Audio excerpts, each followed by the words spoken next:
All right, I think we are ready to start. Thank you again for being here today with us. On behalf of the team at BGI, we welcome you. We are very excited and happy to see you all here today. BGI is a freight forwarder that provides end-to-end supply chain solutions around the globe. We can deliver by ocean, rail, truck, air, and everything in between. We have a fantastic team of people who care about making your life easier, saving your time and money. Our first speaker today is James. He has a 25-year career experience and has held senior trade and commercial positions spanning to multiple regions within both liner and 3PL organizations. Our second speaker today is David. He's the co-founder and chief financial officer of RoadOne IntermodalLogistics. David has over 40 years of experience in the transportation logistics industry. Our third speaker is Kenney. She serves as an advisor to BGI, supporting the team in the development and delivery of the best-in-class solutions for BGI's clients. Most recently, she served as president of a public global logistics service provider, and she has held positions across the supply chain for more than 35 years. I am Ana Galvis, sales executive at BGI with 8 years of experience. I have supported our clients with a broad number of end-to-end supply chain solutions that have saved time, money, and reduced risk. All right, with this bright intro, let's dive into the good stuff. We are here today with these experts who will share their impressions, some information about the current market conditions, and what we expect will happen in the coming days and months, especially with the potential strike in the East and Gulf Coasts. More importantly, to share our insight about the impact we think some of these will have on your business. All right, Karen, let's get started. Thank you, Anna, for that introduction, and good morning to our friends on the West Coast and afternoon to our East Coast friends. I am super excited about this conversation today. I see lots of familiar names in the attendees list, old and new friends joining us for the event today. And Anna, I think your timing for this event couldn't have been better. Wow. Do we have a lot to talk about today or what? We've got a potential port strike, sadly, here on the East Coast, issues with turn times on the West Coast because of the huge influx of diverted cargo there, resulting pressure on the air freight market, dray capacity tightening up across the country, lots of appointment challenges, both pulling full containers and returning empties here in New York and New Jersey. The carriers are starting to drop cargo at the first port of call here on the East Coast in an effort to empty their ships before any potential labor action occurs.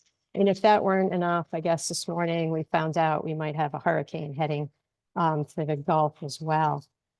So lots for us to discuss with our two experts here that are going to help us wade through it all. But before we begin, I wanted to just quickly thank the owners of BGI who are also here with us today, Bruce Robertson and Gabe Schwery, for inviting me to participate and for supporting this event. I think it's really great that they continue to invest in events like this, and also invest in their relationships with folks like Dave from RoadOne and James from M&R. It's really smart. During a crisis like the one we may all see and face here on the East Coast and Gulf Coast in the coming days, I think we know that it's really relationships that get things done and keep cargo moving, keep freight moving. These are folks who care and who really know how to make the system work for cargo owners like all of you. So just before I introduce James, some quick housekeeping points.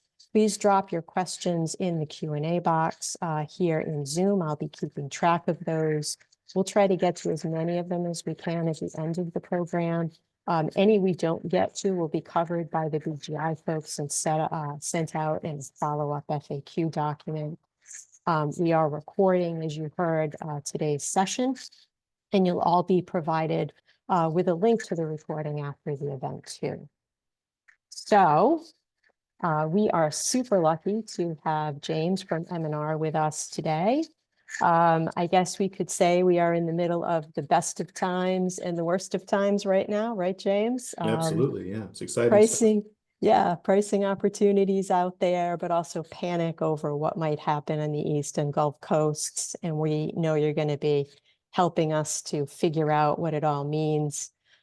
James has worked on both the NVO and liner side of the business. He is a true student of ocean shipping and understands the drivers behind capacity and pricing like only an expert can, which is really great. We're all in a lucky spot today, and he's going to start us off with an overview of the ocean market and what we can expect in the coming months. James. Thank you, Karen. Thank you, Anna. Thanks to the folks at BGI. Very appreciative of them and honored to be with you all. I would like to just give a brief introduction of M&R Spedag. M&R Spedag is a proud partner of BGI. We are a Basel, Switzerland-based freight forwarder, NVOCC. We operate 28 offices in Asia, with about 1,600 employees for about the last 40 years. So we have a very rich experience in the Asia Pacific and in the Trans-Pacific market. In 2023, M&R on the Trans-Pacific handled about 85,000 TEUs. So again, thank you. It's a pleasure to be here. I'm going to speak a little bit about the supply, demand, alliance situation, as well as disruption in general. Obviously, it's impossible for anybody to tell right now exactly what's going to happen in the weeks ahead, but I'm sure that everybody has contingency plans or has been drawing up contingency plans or have had contingency plans in place for the last year in some cases. But I'll give a quick overview of the year that is almost past us, 3 quarters almost in the books now. As well as a bit of an outlook on what to expect for 2025. So starting with supply, and supply is really is always the variable which is going to move markets. Prices up or down are always predicated upon oversupply or undersupply. The market, the Trans-Pacific market and global markets for that matter, have been over capacity for at least the last 15 years. And so it's nothing new that we've been dealing with the last several years. And again, this year regarding supply and capacity, specifically in the Trans-Pacific trade, with rates going up in the second quarter and staying elevated, blank sailings, etc.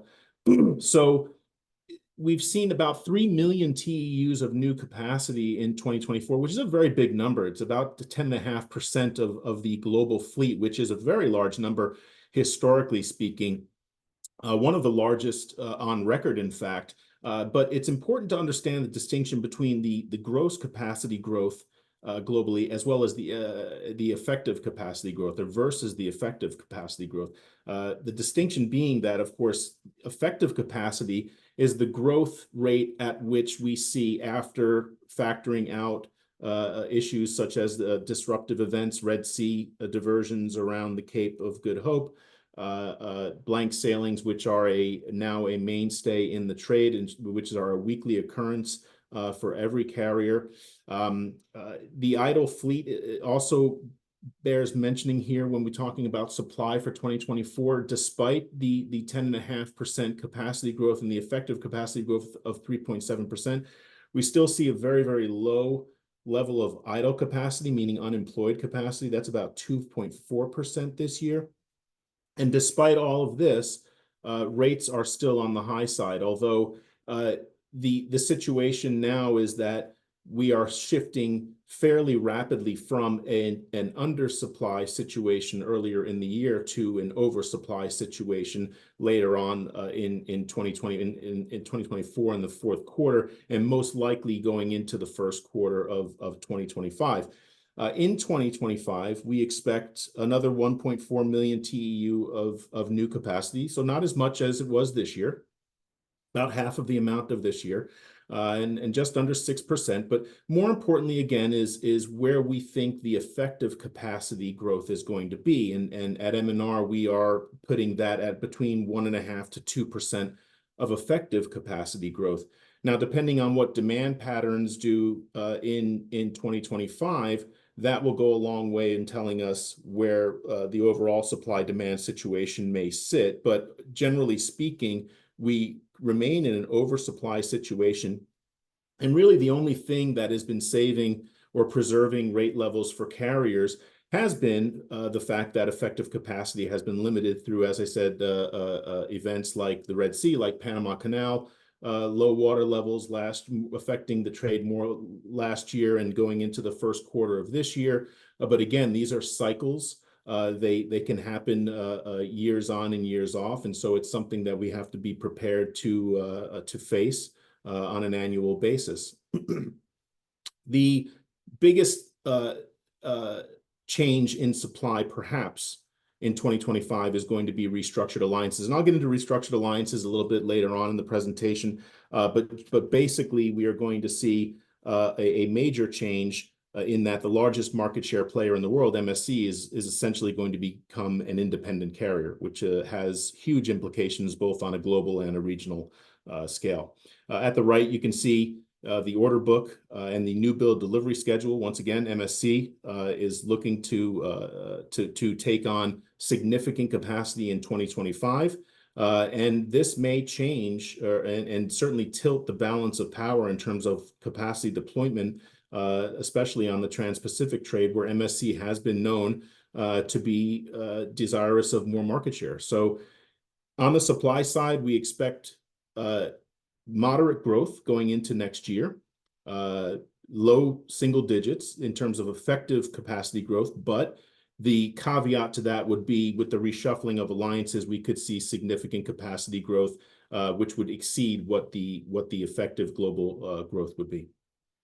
We can go to the next slide there. Thank you. So on the demand side, the question that we ask ourselves is whether the patterns we have been seeing in 2024 are temporary or whether or not they are part of a more permanent shift. 2024 has been a tremendous year for import container volumes in the United States. Some 5 million TEUs already year to date, more than last year. So we can say that certainly it's been a very big, fantastic recovery year.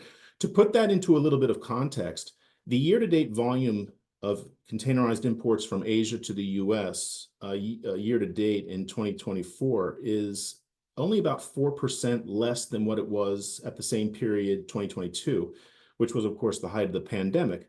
So it really has been a significant banner year for demand growth, well above 2023's sort of normalization of import volumes. But really the question, again, getting back to the earlier question, the patterns that we saw, specifically changes in seasonality this year, we saw Christmas and back to school seasons move a lot earlier. Is it because of contingency planning surrounding an ILA, possible ILA strike? Is it contingency planning surrounding potential tariffs in 2025? Is it contingency planning surrounding disruptive events, slower transit times, poorer on-time performance? It could be a combination, and probably is a combination of all of these things. But really the question is this an anomaly, or is this something that we're going to have to deal with and plan and prepare for in 2025 and beyond? Retail inventories are at all-time highs right now, well beyond pre-pandemic levels. Yet retail inventory to sales ratios are still a little bit low, probably about 8 or 9% below where they were pre-pandemic. So we get mixed signals from the market regarding demand. although 2024 was a very strong year and will still in the fourth quarter most likely present growth figures over 2023's fourth quarter, we should be prepared for 2025 to see a little bit of a dip in demand because of the aforementioned contingency planning surrounding the ILA and advancing of cargo, as well as potential tariffs. Longer term, there is a possibility, a strong possibility, in fact, that seasonality patterns have changed, and that simply is because retailers and importers are becoming a little bit more savvy and planning their supply chains a little bit better in the face of such disruptive events. And we'll get into that a little bit later on, but on-time performance, transit times are longer, blank sailings, weather events, et cetera. These are all factors which are influencing perhaps a more permanent shift in importer supply chain planning. Okay, we can go to the next one there, Tim. So on the horizon, as many of you are aware, we are going to see a rather significant shift for the first time in many years in the alliance structures. Now, this is also going to bring about a change in deployment, a change in service patterns. The Gemini cooperation, which will be Maersk and Hapag-Lloyd starting in early 2025, will feature a more hub and spoke model, which is going to be predicated upon a 90% on-time performance target. The Premier Alliance, which will be the remaining carriers in the alliance today, minus Hapag-Lloyd, will continue with a hybrid model of the hub and spoke and direct service patterns, whereas the Ocean Alliance will remain largely unchanged. The real wild card here is going to be MSC. MSC is the largest ocean carrier in the world, largest market share in the world. They have been adding capacity and very aggressive, as you've seen 2 slides ago, with new capacity as well as secondhand capacity. And so despite the rather modest growth projections of capacity next year, we do expect that MSC is going to become more aggressive on certain trades, and that could be the Trans-Pacific as well, where they have a very large market share, and we've known that they've been looking to grow that market share. So the aggressive capacity growth is possible. The thing to remember about the change in the alliances is really now shippers are going to be given a little bit more variety with the Gemini cooperation operating the hub and spoke model versus the direct model. And both models have their advantages and disadvantages. For example, the hub and spoke model would be much better for shippers who are importing product from larger direct ports, larger hub ports, where on-time performance is more important. But on the other hand, it's going to be a detriment to smaller ports if importers are sourcing and have shifted sourcing patterns to smaller economies, places like Vietnam or India, for example. There's not going to be as much direct port coverage. On the other hand, the Ocean Alliance and the Premier Alliance could offer more direct service solutions, but the big risk there, of course, is that on-time performance is likely not going to improve. The longer and more port calls a vessel makes, the higher the risk there is for disruption, for slower transit times, for blank sailings, for example. So it's going to be very interesting to see how the Gemini cooperation can reach this 90% on-time performance metric. My guess is going to be that they are going to be doing a lot of difficult decision-making regarding the time that vessels stay in port. And this could obviously mean cargo could get left behind. It could mean that the cutoff times would be very, very inflexible. And if you miss a cutoff or if you're late by a few hours for a cutoff, cargo will have to sit for a week. So really interesting to see how the service dynamic is going to play out next year, and mostly interesting to see how MSC is going to respond, and, both from a capacity and a service perspective by going independent.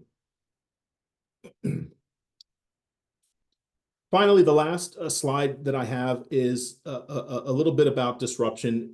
We have been witness to events, major events, which have affected import flows, export flows, capacity and demand in general, basically for the last 6 years, starting in 2018, or in fact 2017 or 2016, with Hanjin's failure. then of course the tariffs in 2018, and then of course COVID.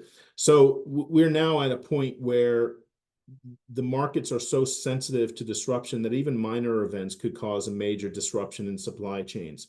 And so what we are working on with our partners as we move into 2025 is something more along the lines of disruption and contingency planning versus rate and cost planning. Going into new years, the question is always, well, what's the rate going to be? What are the rates going to look like next year? We have to assume that because supply patterns are always going to be in a state of flux, that disruption is going to continue as it is today, that rate patterns are going to remain erratic, and you're going to continue to see this sawtooth effect in freight rates over the course of a year or 2 years or 3 years.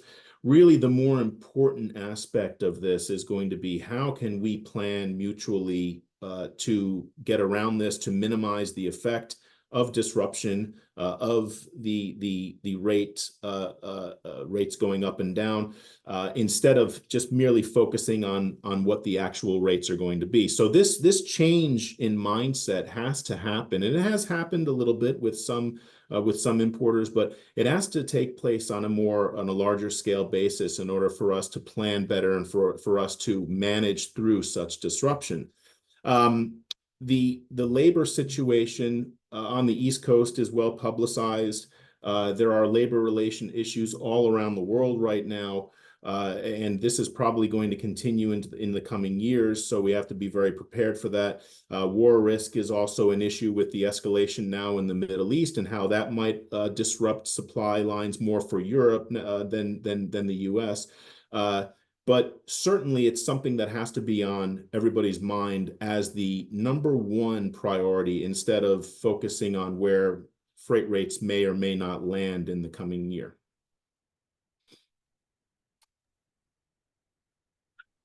Really great. Thank you. Overview, James. Thank you. A lot there to think about. And I'm furiously writing down questions for you. So we'll be back to you in a few minutes. We're going to move over to my friend David McLaughlin next.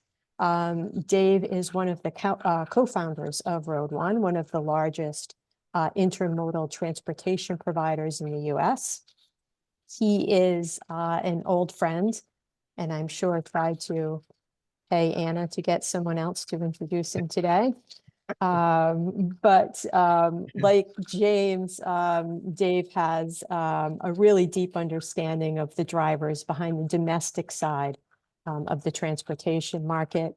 I would say he is a no-nonsense truth teller in his line of business, which is great. He's going to give us a high-level overview of the economics behind the domestic market today, a good look into what's happening with the ILA negotiations, and touch on some key trucking topics that all of our cargo owners here should be thinking about. So, Mr. McLaughlin, let's dive in. Thank you, Karen. I want to thank you and BGI for the opportunity for allowing me to speak here. And again, thank you for the increasing business we're sharing together, and we welcome the opportunity to continue that success. Okay, let's go to the next slide. Here we go. Perfect. This slide here is here for one purpose only. I know it looks like a little bit of an ad, but the only reason why we have this here is to show you the size and scope and the different segments of the transportation industry we're involved in. As you can see, the footprint, we're at every major port and every major railhead in the country. We have the stars denote large transload centers. We're talking, some of them are pushing 600,000 square feet. So we're moving a ton of cargo. We're handling all phases of the transportation. We're handling domestic truckload. We're handling international cargo. We also handle air freight and obviously drayage. And we handle LTL as well to a small degree. So the issue that we see is we've got 2,500 drivers across the country. We're handling over 1 million containers annually, over 4.5 million in warehouse space in over 100 locations. So this gives us the opportunity to tell you what's going on in the market. We have good indications, and let's get right into it. Next slide, please. So what we've seen, and we're a leading indicator because we see it usually before anybody else does, is we've seen U.S. inflation still seems strong. The dollar year-to-date inflation sits around 2.9%. As of July 24, it went down 3.2 versus July of 23. Good movement down, but the benchmark is 2%.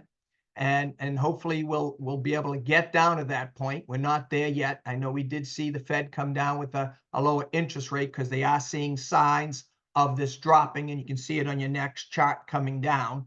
So hopefully we'll continue to see that get below 2.9. We're excited about that. The next thing we see is the unemployment still up there, pretty good, 3.5 versus 4.3 in the last 36 months. No real material change. Stronger employment levels are still fairly good, although it has dipped in the last month. U.S. Consumer Price Index, we're seeing the index has increased on an average of 3% on all products, leading to mostly higher costs. We're seeing that. This is an election year. You're seeing both parties claim, who's responsible for what, but we are seeing higher costs in food, electricity, housing, and transportation costs. Granted, the lower interest rate could get some of those housing costs down. We hope. We'll see. Time will tell. We talked about the drop. The Fed reduced it by 0.5% February 18th, signaling the first rate cut in 54 months. That's absolutely unbelievable. So their target is 4.75 to 5.25. So that's good news. And you can see everyone's 401k is doing very well because of that. Thank you, Fed. U.S. mortgage rates, we're looking at national average at a 30%. We're looking at about 6.7, a little over 6%. Still a little high. Makes it extremely difficult for first-time buyers to buy a home. Going to come up with a larger deposit because of the high interest rates. Gas prices have ticked up slightly year over year, and the national average sits at $3.24 a gallon compared to $2.02. So we're still struggling on that a little bit. And the most important to us is diesel price. We have seen a reduction in diesel price because that's where all our trucks run on. So we're seeing a little bit of a down cycle there. We hope that it pertains, but obviously it depends on the refinery production. So far, so good. Hopefully that continues to drop. Housing markets and new builds, that obviously affects some of our home builders customers. New residential housing costs of construction have dropped to the lowest level since 2020. That's a result of the highest construction cost, additional increase in materials costs, and of course the high mortgage rates that are out there. Next slide. This is a good slide here. I like this, and I know James touched on this a little bit here when he talked about the view of inventory levels. Shippers view inventory levels as holding flat through 2024, or actually maybe even decreasing slightly. Some are saying as low as pre-pandemic levels. I hope that's not the case, because that's not good for our business or anyone. Business inventory levels jumped up 0.3% from May of 24 to June, but the total business inventory sales ratio, seasonally adjusted, were down slightly. The GDP rose to 2.7% in the second quarter compared to 1.6% in the first quarter, so that is a plus.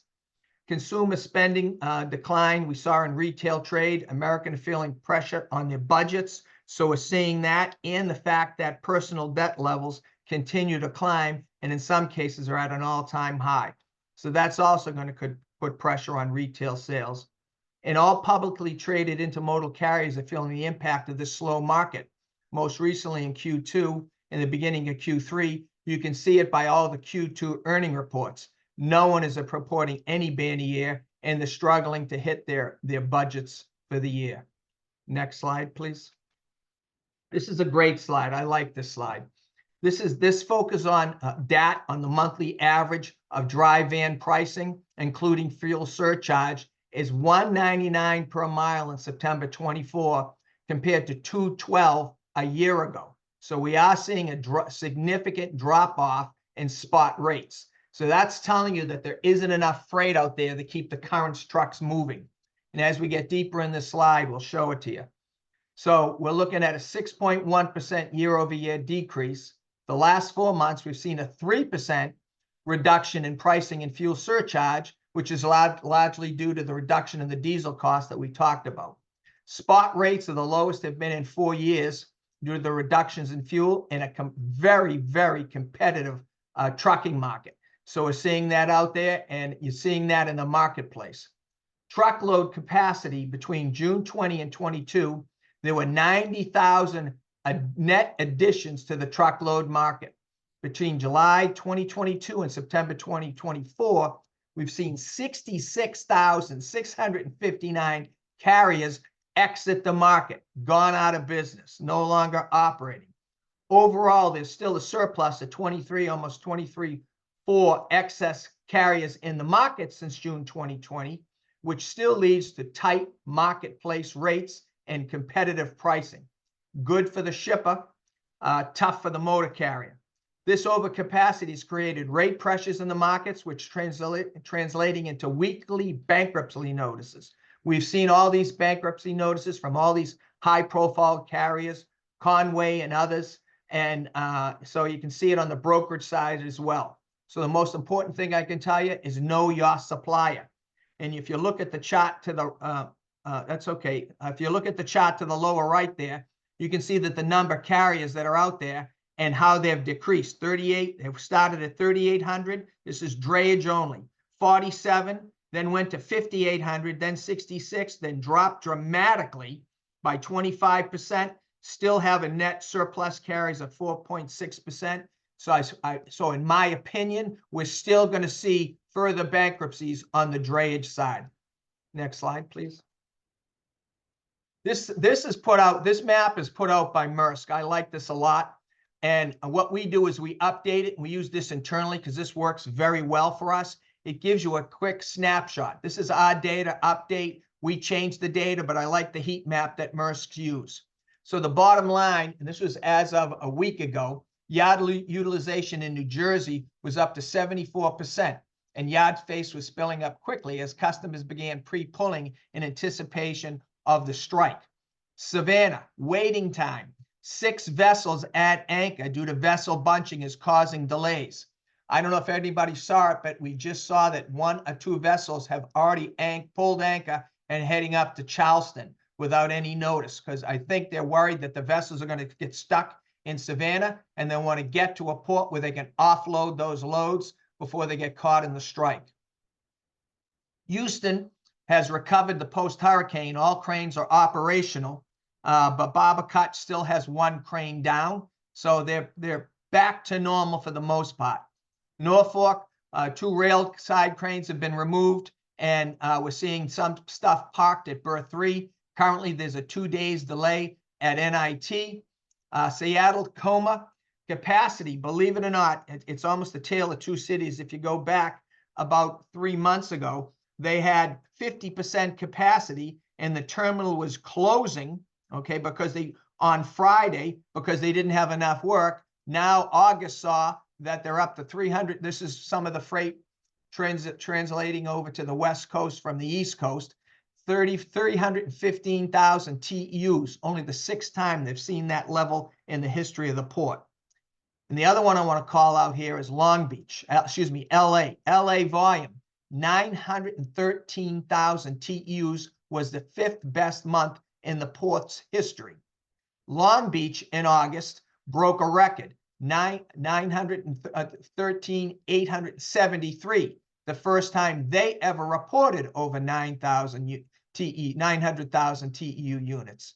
In Oakland, down has had 192,000, almost 193,000, another solid month, up 10.2%. Next slide, please. All right, so we're going to get into the strike. So I got to get my disclaimer here. So my attorneys wanted me very careful on what I said here. So I'll read you my disclaimer. Neither myself nor my company are involved in any of these negotiations, and all of the information provided in these slides from industry periodicals, and we're not taking any position regarding the negotiations, nor for or against, and hope that both parties negotiate a settlement and a strike doesn't occur. So now that I got the disclaimer out of the way, let's get into the numbers. So what we're seeing right now is we have the ILA, the largest union of maritime workers in North America.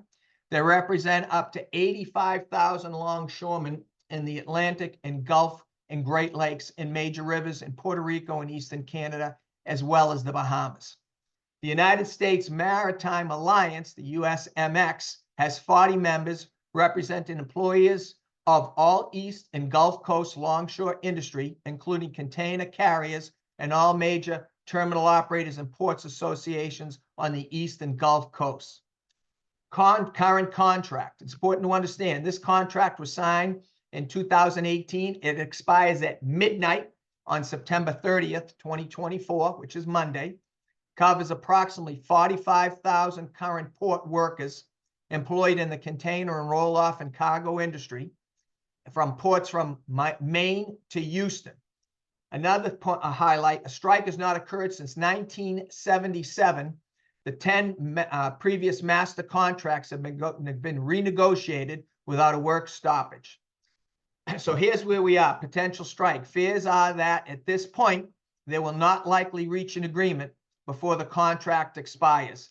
And what the administration has also told us, they have stated that, according to Reuters, that they said President Biden does not intend to invoke the Taft-Hartley Act, encouraging the parties to remain negotiating in good faith. So that's going to be a unique situation where we're already telegraphing that we're not going to force them back to work. So that's going to be an interesting play as far as the union goes. Contracting terms, increasing wage. Everybody knows that they're looking for approximately $5 an hour for the next 6 years of the contract.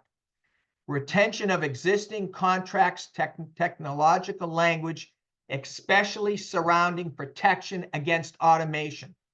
This, as far as I'm concerned, this is strictly my opinion, is the key to the settling this agreement. Of course, the union wants it to stay the same.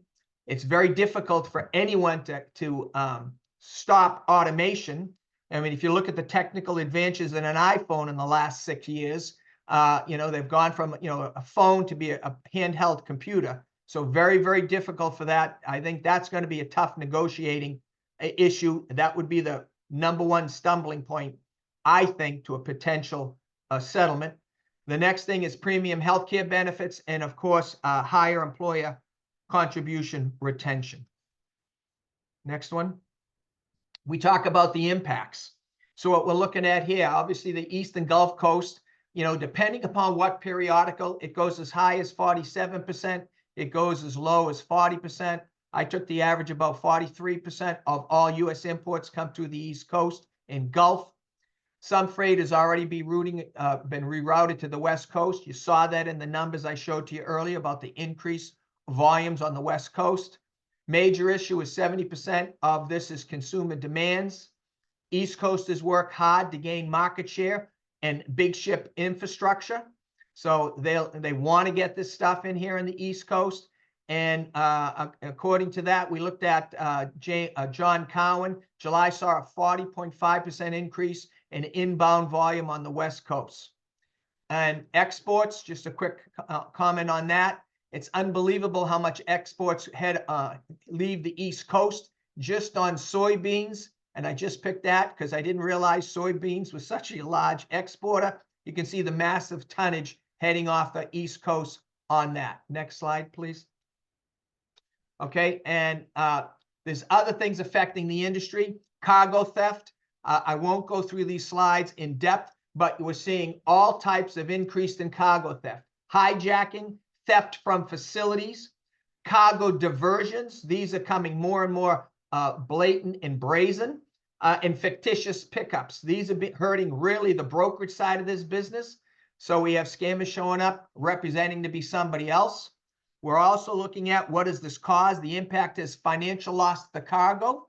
We're looking at increased insurance cost, obviously supply chain disruption because the customer needed that cargo and it no longer arrives, and the damage that does to the reputation of the motor carrier because now you've lost the load. Next slide, please. I'll go through this quickly. Another issue that's affecting the industry, that's everybody on this call, is insurance costs. We're seeing that the average insurance increased for motor carriers by 5% per year. The reason being cargo theft, we just discussed, rising costs of the equipment for newer trucks, nuclear verdicts. There was 154 nuclear verdicts issued between 2020 and 2023, and increased market share, well, increased consolidation within the insurance industry. Two quick verdicts I want to mention, because I know I'm running out of time, is the nuclear verdict that Werner got hit with $100 million on an accident that occurred in 2014. This is how long these cases take to settle, where somebody lost control of their vehicle, went across a 42-foot grass median, and collided with an oncoming truck. So again, what did the truck do? There was nothing they could have done, and we have an unbelievable $100 million verdict. The next one is even more troubling. This is a trailer manufacturer, Wabash. They manufactured a trailer back in 2014. In 2012, it was involved in an accident in 2014. And this talks about the actual rear of the guard. Okay, we call it the ICC bumper, where a car actually went under the back of that on a truck that was stopped at 55 miles an hour. And it's too long of a case to get involved, too long of an explanation to explain everybody on this call. But this particular case, the verdict was $462 million. And I'll end it on that note because Karen's giving me the hook. Thank you, everybody. Thanks, Dave. Great overview. Listen, while we have you, we've got a bunch of questions here, and I'm sure this is on everybody's mind. But is there any real-time update on a potential strike? How do folks know what's going on? You know, the best thing I can tell everybody is to please pay attention to all your periodicals, news. Freightways is a good one. You know, the Journal of Commerce, obviously excellent source. The Wall Street Journal, good source. Try to keep as much information flowing into your company as possible. I'm hoping that a settlement happens. You're seeing a lot of, I'm disappointed that negotiations are not happening. I don't know how you get to a settlement if people aren't talking. So I'm hoping at some point the negotiations restart, or maybe behind the scenes negotiations are going on that they're not publicizing, but something needs to happen. In order to get a settlement, both sides need to communicate. Okay, thanks. And I know the folks at BGI are sending out regular supply chain updates too on the status of a potential labor action. Just a quick follow on. So one of the questions is, and I think what this person means is, if I have an empty container on a chassis and I can't return that empty to the terminal because there's a labor action, am I paying charges on the chassis and the empty? I know that sounds like a simple question. It's not a simple question. And I'll give you the reason why. Let's just talk the chassis. Most chassis are provided by a third-party carrier, third-party owner, whether it's Track, whether it's DCLI, whether it's Columbia, Coastal, whatever the case may be. What's happening is you have to find out, your dray provider needs to find out whose chassis that belongs to, because each of them has their own set of rules. I can tell you this, in the Port of Boston, if you're on Columbia Coastal, they are charging, okay? So it really depends on where the chassis is out of and who the owner is and what the tariff says. Okay. All right. Thanks, Dave. And I guess one quick question for James. What is the outlook for shippers with complaints about refusal to deal? This has been a big issue out there. Yeah, this has been a rather big issue this year. It's been behind the scenes a little bit. It's not, it hasn't been well publicized, but there have been meetings. I do sit on one NCBFAA committee, which has been discussing cases of refusal to deal. There's an NSAC committee of the same topic. It's gathering momentum. And especially this year, since there have been a lot of complaints from shippers about carriers withholding allocation or simply not providing a contract or the preferred contract terms that shippers are looking for. The short answer to this, Karen, is that it's very difficult for us to envision the FMC getting involved. And the reason for that really is because unlike events or operations at terminals or on the land side or on ship side, the refusal to deal surrounds contract law, and that's an area which my opinion, the FMC does not want to wade into because it involves a lot more of a complicated process. There would be obviously attorneys involved, since they're the ones who essentially have created the contract templates. It is still a problem that carriers have too many loopholes within the service contract structure, which they can legally avoid providing service. And it is certainly the case where something has to be done. But as far as the FMC's involvement, they're listening to these complaints. But at the end of the day, it's going to be a very tricky situation if they choose to get involved. Unlikely. Okay. Yeah, unlikely. So I'm sensitive to time. We just bumped up against our time. I've got a ton more questions here. So we are going to get a set of FAQs out to all of you after the event to answer all of these questions. And I'm just going to hand it over to Anna to quickly wrap things up for us. Anna? Thank you, Karen. Well, this was a really, really great discussion. Thank you, James, David, Karen, for sharing your time with us today. We hope everyone found the info we shared today very helpful. BGI will be sharing a recording of today's webinar via email, and we are happy to answer any follow-up questions you may have. We hope you remember our team at BGI. We are here to help as much as possible, and we have offices in the both coast, East and West Coast. Please contact us with any inbound, outbound, air, ocean, domestic warehousing. We will be more than happy to help, and we'll keep our eyes open of what is coming in the industry with this strike, and we'll keep you guys posted. We are here to support. Thank you very much.